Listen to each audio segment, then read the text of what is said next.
राहणार बनला पुढे पुढे थोडा चालते. आज शेतामध्ये पाणी करण्यासाठी तुम्ही आलेले आहे. तुम्हाला नियोजन व्यवस्थित कसं त्या हिशोबाने सांगतो मी तुम्हाला. हे जी लागवड आहे हे पिलबाग म्हणून आहे. पहिल्याच्या अगोदर आम्ही बाग घेतलेला आहे, आज दुसऱ्यांदा ठेवलेला आहे.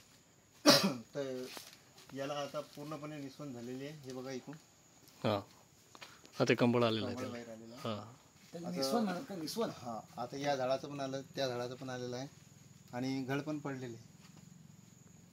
तर याची प्रोसिजर ही जी आहे 7व्या महिन्यानंतरच निस्वन चालू होती. 7व्या महिन्याला कंबळ पडते समजा पहिलं. म्हणजे पिलबागचं पिलबागचंच नाही, जनरल बाग. जनरल 3 महिन्यानंतर. बाकी ती मग हे काही झाडं लहान आहेत, मग हे पुढे येतील की नाही. त्या झाडाचं काही जे लहान असलं ते काही निस्वन होतच नाही त्याची. बरं एकदम कुपोषितपणे कापून टाकून द्यायला लागतात, मोकळून जाते बाग पण. आता ते एवढं छोटं झाड आहे ते काही कामाचं नाही. ते छोटं ते तर जे मोठे आहेत तेच आपल्या कामाचे आहेत. बरं याची कटन मागे पुढे होते का मग सगळे? हो सर्व झाडं मागे पुढे होऊ शकतात. आणि नियोजन व्यवस्थित असलं, खताचं व्यवस्थित प्रमाण असलं तर व्यवस्थित बी बाग हँडल होऊ शकते. खत कोणकोणतं वापरता? खत जे जनरल आपण वापरतो तेच जे आमचे ॲग्रो समजा दुकानावरती जे भेटते अवेलेबल असते त्या हिशोबाने घ्यायचं आपल्याला जे पसंत असतं ती.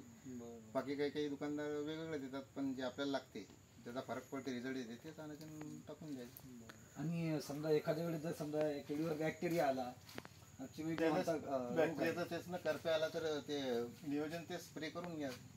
वगैरे याच्यावरती करप्या येऊ शकतो शक्यतो या पावसाळ्यामुळे. खोडावरच स्प्रे करावं लागते का तो? हे बॅक्टेरिया वाढतो ना पाण्यात. पूर्ण खोळावर स्प्रे करायचा. हा पूर्ण गोल वरपासून खालपर्यंत गोल सगळ्या बाजूनं. बरं आणि मग पानांवर स्प्रे नाही केला तरी काही प्रॉब्लेम नाही. पानावरती इतक्या वरती हात जातच नाही. मग त्याचं कसं जिथपर्यंत का तिथपर्यंत.